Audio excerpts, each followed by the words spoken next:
Good morning, student.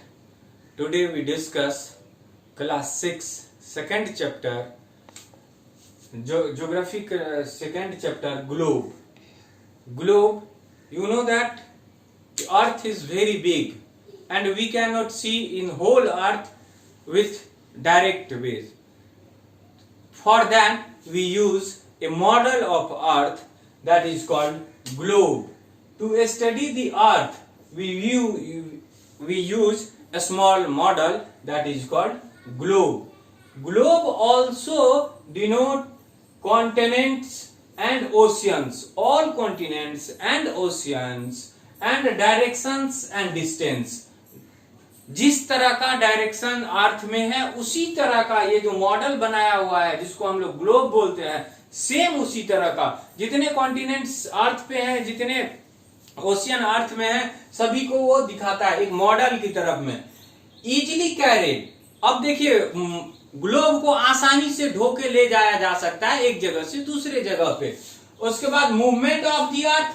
ये globe जो है वो अर्थ के मूवमेंट को भी दिखाता है. और रोटेट, आपको मालूम है कि अर्थ जो है अपने एक्सिस पे रोटेट करता है और tilted and at an angle 66.5 degree. Tilted झुका हुआ है जिससे वो रोटेट करता है अपने एक्सिस पे.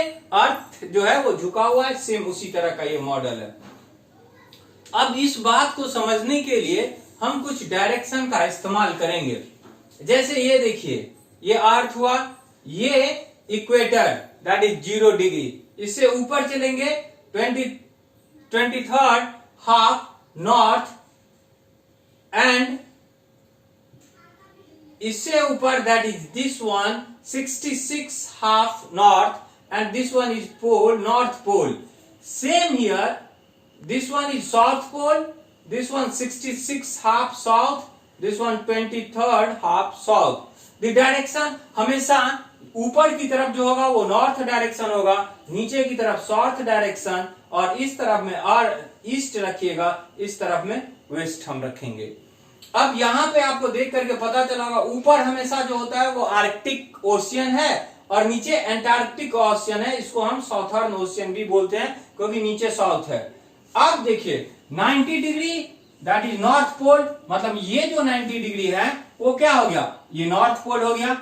66 half north, 66 half north that is called Arctic circle. क्यों? क्योंकि ये ऊपर की तरफ है, आर्कटिक ओशियन की तरफ है, इसीलिए आर्कटिक सर्किल.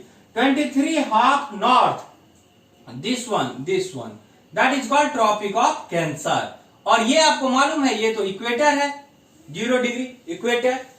अब यहां से ठीक इसी तरह नीचे आते हैं 23rd half south that is called tropic of Capricorn.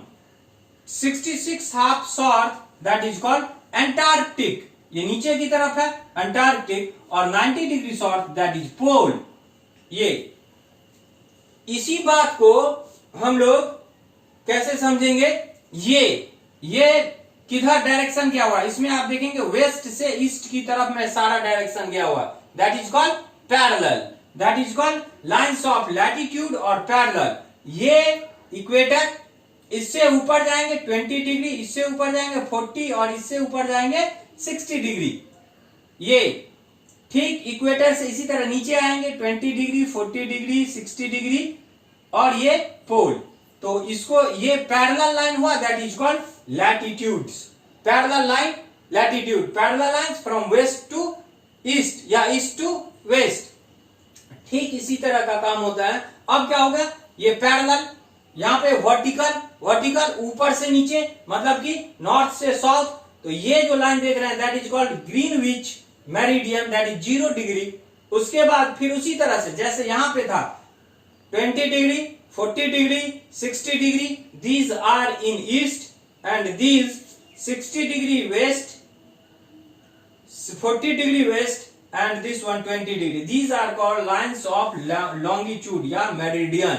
इसी के आधार पे हम पता करेंगे कि क्लाइमेट कैसा होगा, उसका क्लाइमेट जो है वो किस तरह से चेंज होगा. यहाँ इक्वेटर से हम इधर की तरफ चलेंगे तो क्या होगा, इक्वेटर से हम साउथ की तरफ आएंगे तो क्या होगा. यहाँ ग्रीनविच मेरिडियन जिसको 0 डिग्री वाला था उसके हिसाब से समय में क्या परिवर्तन होगा उसका हम स्टडी करेंगे।